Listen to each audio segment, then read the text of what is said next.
Dosis de ciencia. Hoy, un barco divino. Bienvenidos a otra dosis de ciencia con el profe Mario Vázquez y un barco divino. Profe Mario Vázquez, ¿cómo ha estado? Muy bien, muchas gracias. Yo lo escuché en ese tono, divino, así, nada celestial, nada religioso, no, yo de hermosísimo pensé ese avión, ese barco. Pero no vas a arriesgar más que eso, ¿verdad? Ah, no, pero es que conociéndolo a usted debe ser algo feito, pero que a usted le parece bonito. Es más, divino. No. Hoy te traje un título que es literal, sí, y que es así de real y de verdad. Es tal cual. Y no es un barco y no es un avión. Entonces. Es una nave espacial. Ah, o sea que no es tan literal, tan. No, sí, es totalmente literal. Porque te estoy hablando de una nave que corresponde o que pertenece al programa espacial chino. Sí. De lo cual normalmente, no sé si es tu caso, pero por lo menos para mí, conocemos medio poco, digamos. En mi caso, nada. Y normalmente sabemos muy poco, o sea, sí. estamos las noticias que frecuentamos en todo lo que es la investigación aeroespacial siempre están centradas en todo lo que tiene que ver con la NASA, en todo lo que tiene que ver con la Agencia Espacial Europea. Exacto. Y las empresas privadas ahora como SpaceX. Entonces, eso es lo que vemos frecuentemente.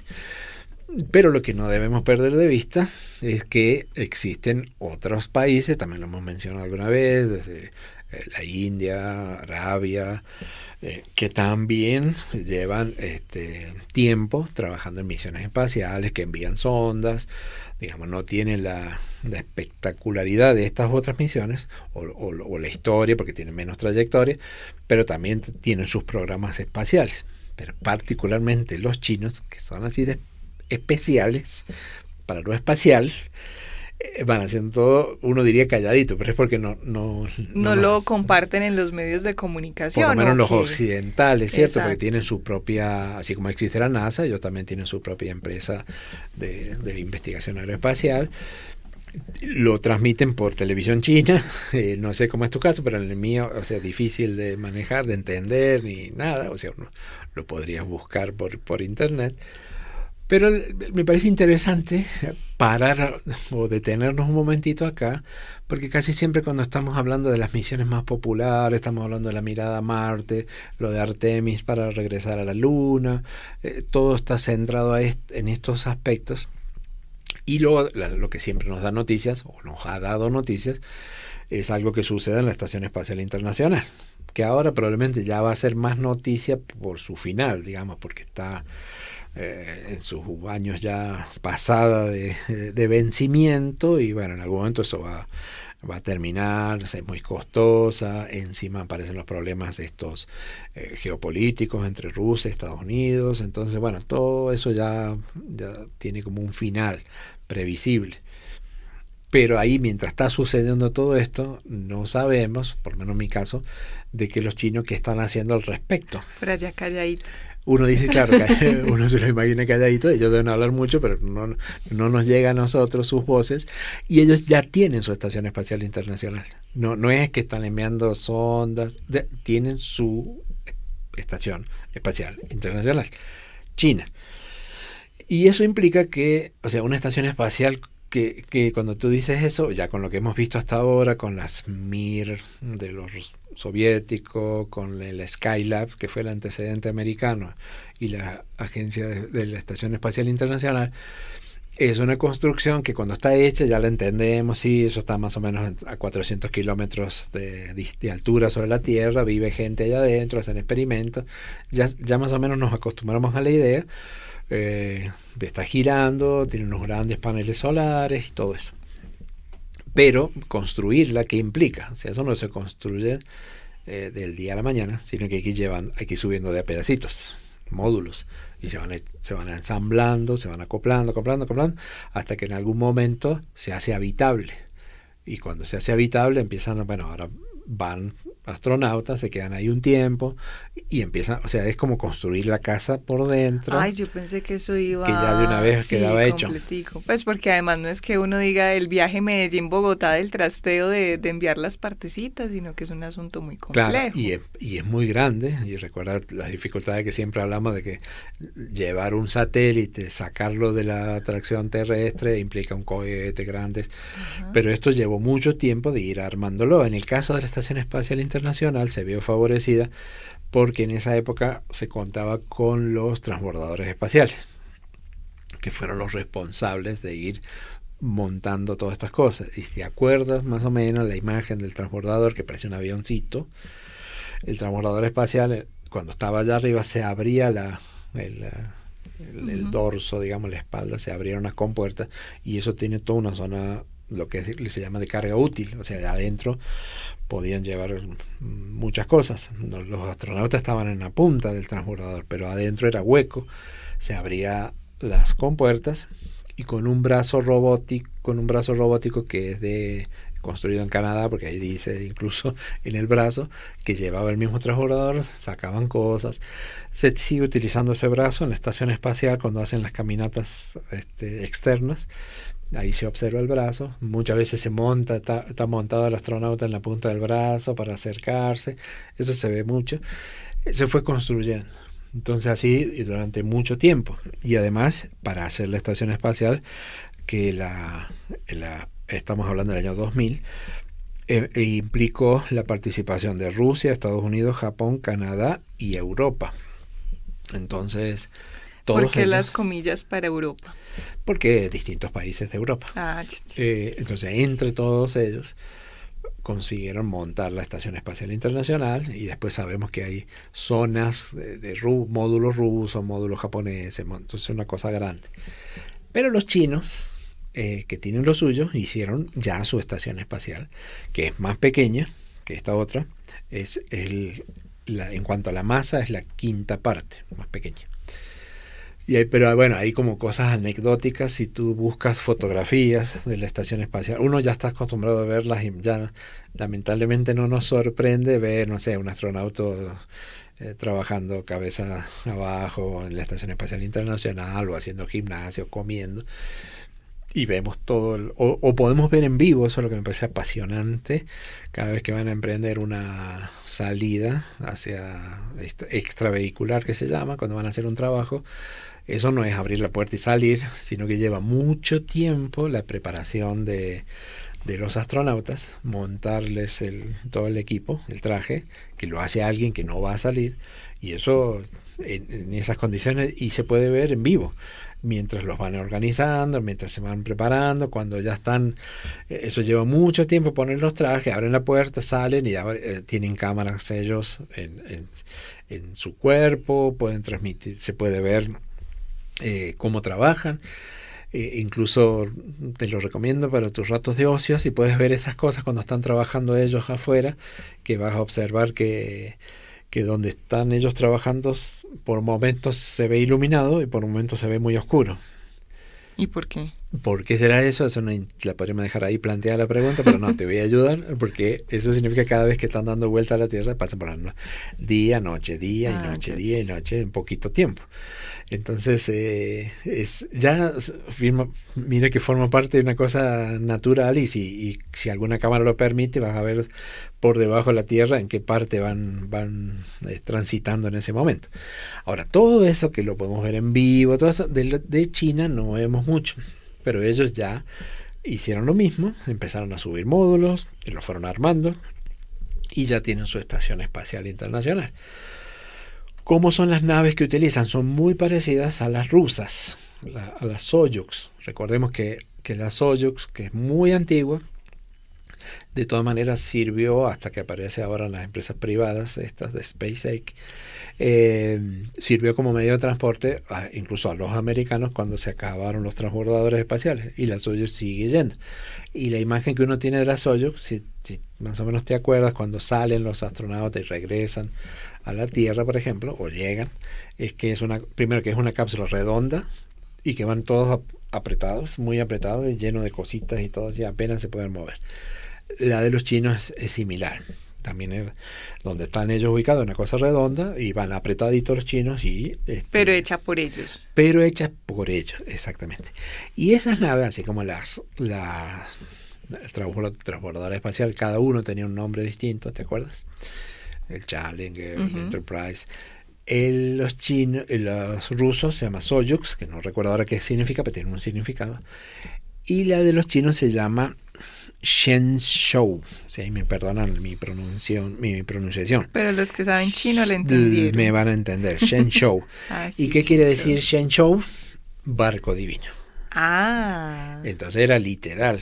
La nave se llama barco divino. Lo que pasa es que para ti que no manejas el chino te tengo que explicar mejor, pero si no te diría Shenzhou y ya sabrías que es barco divino. Pensemos en los nombres, curioso, porque en el caso de los americanos, en todo el desarrollo de las naves espaciales, recordemos que arrancaron con las naves Mercury, que iba una sola persona, luego vinieron las Géminis, con 2 personas, y después Apolo, el nombre de dioses y todo esto. En el caso de los chinos se llama barco divino. Y hace poquito,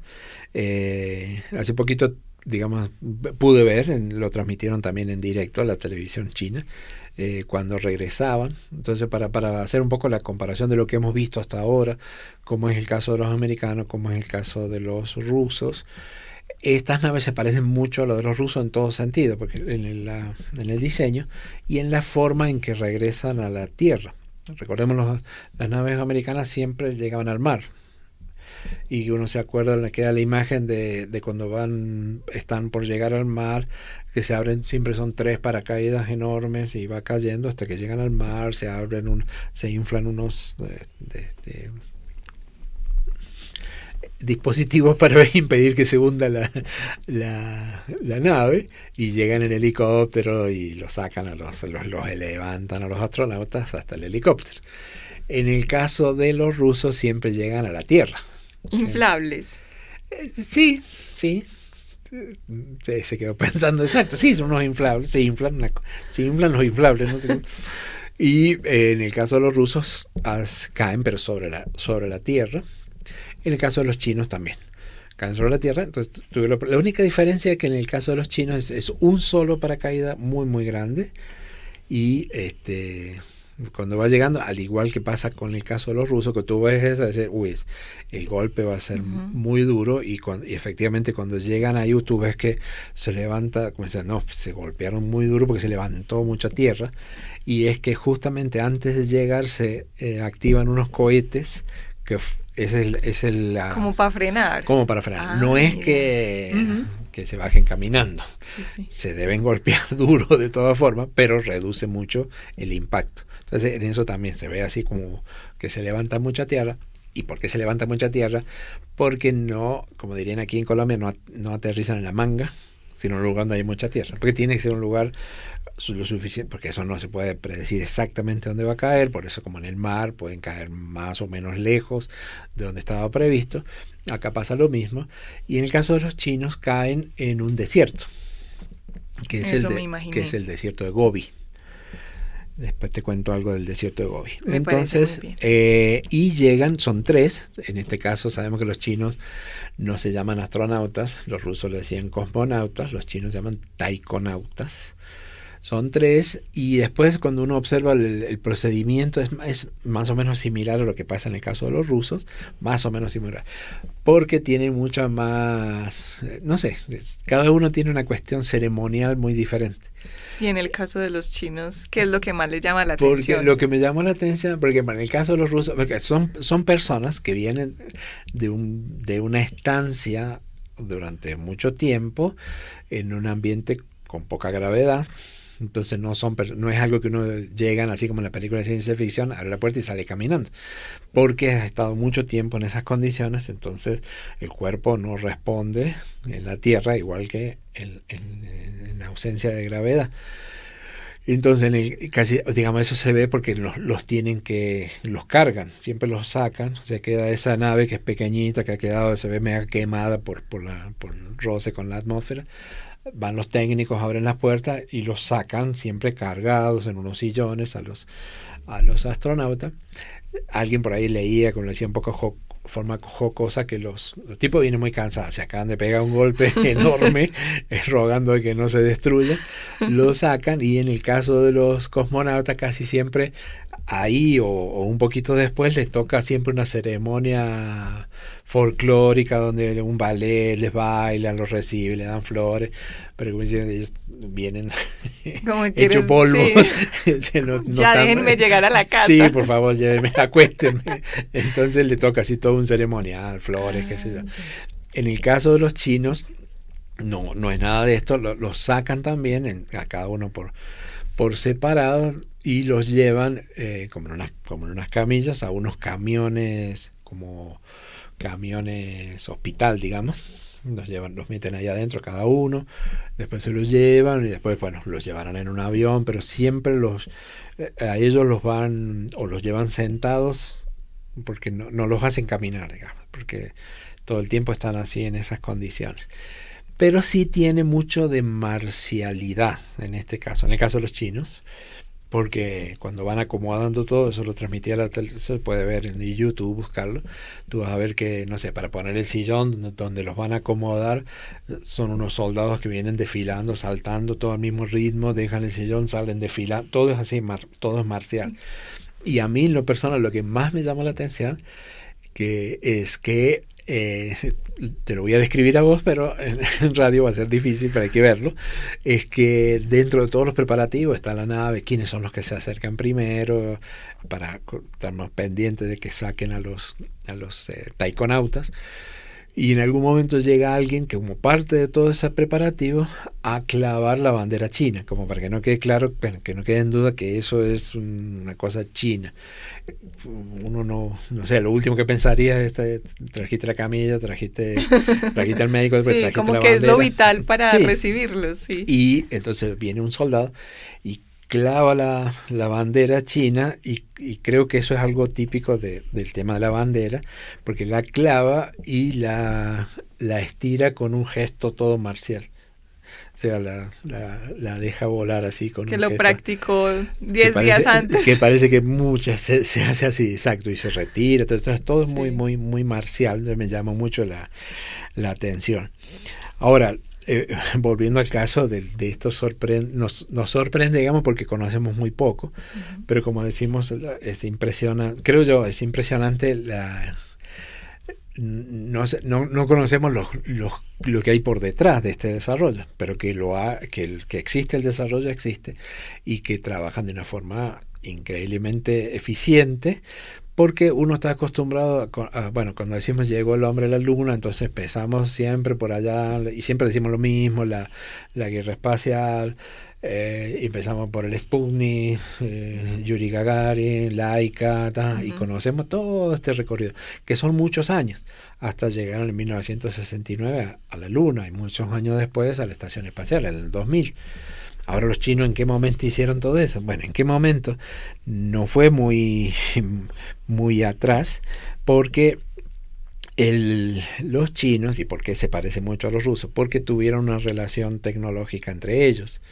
Entonces, por ejemplo, en el año 1994, pensemos, se había llegado a la luna en el 69, más todos los años que hubo previos, pero recién en el 94 Rusia le vende a China algo de la tecnología que ellos manejan.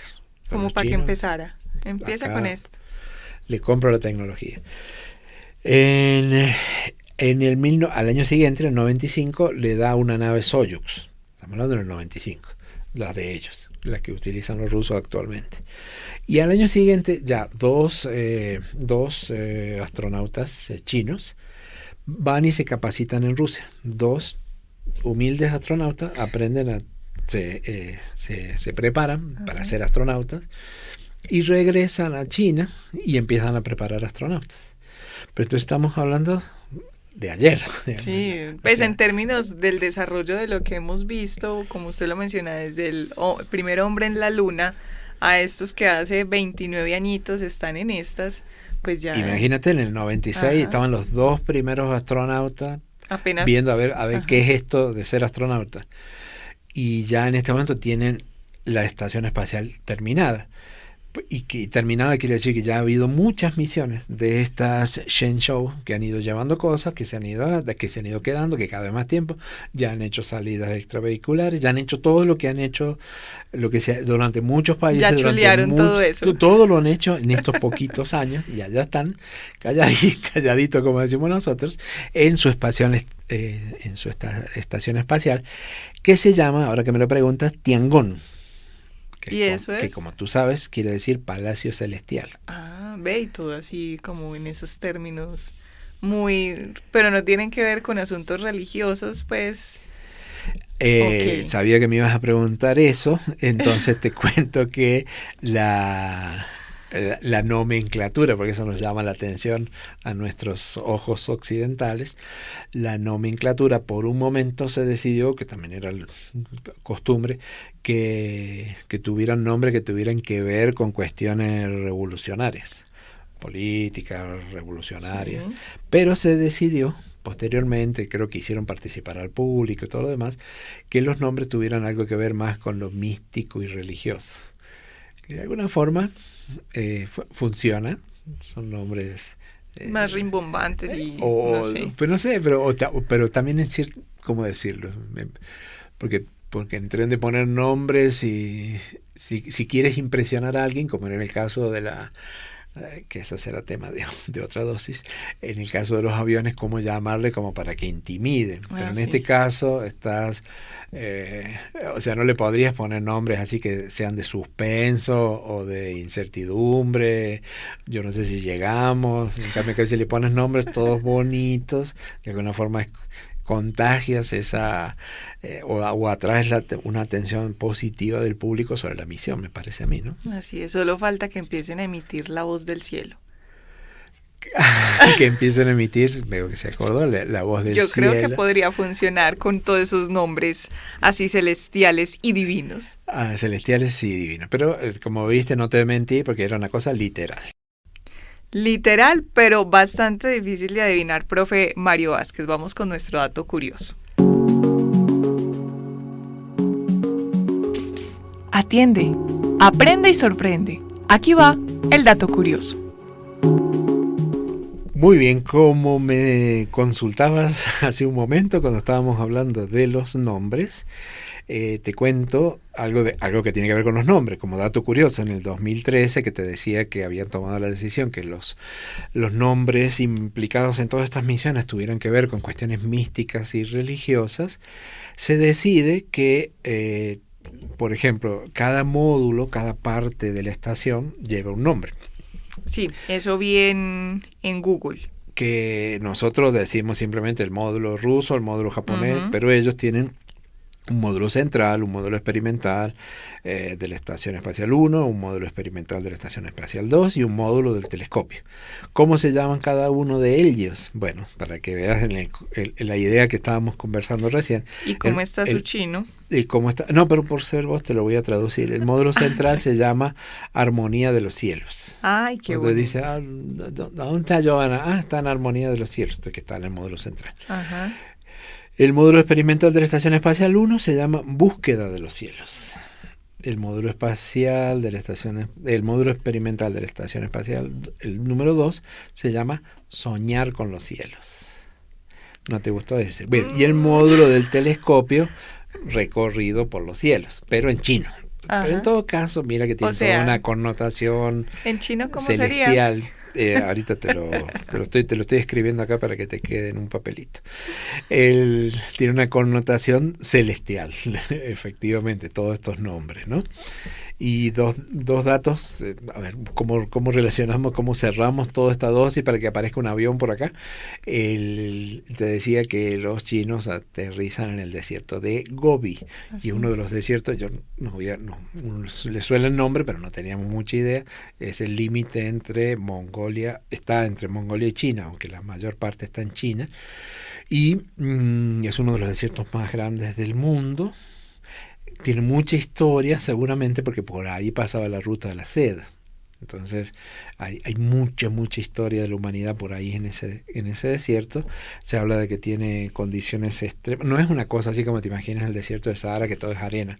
casi que no hay arena, tierra, hay zonas están cerca de montañas con nieve, entonces hay registros de temperaturas cuando son muy fríos, hasta de 40 grados bajo cero, y hay de un poquito caliente de 90 grados sobre cero en algunos momentos, en algunas zonas.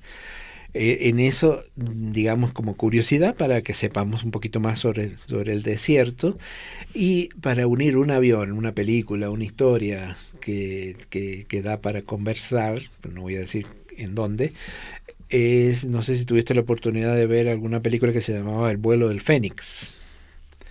Profe Mario Vázquez. Bien, continúo. Yo entonces, en realidad son dos películas, la original sí. y una remake.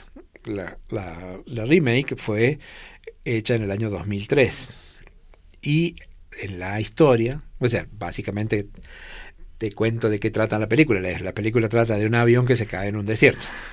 Y Pero no nos cuenta el final. No les cuento el final, sino que el avión se cae en el desierto y se rompe. Sí. ¿Y cómo hacen los sobrevivientes para salir de ahí?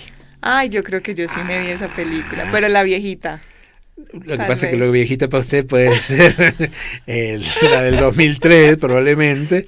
Y que no empecemos con las agresiones. Esa versión, el avión cae teóricamente en el desierto de Gobi.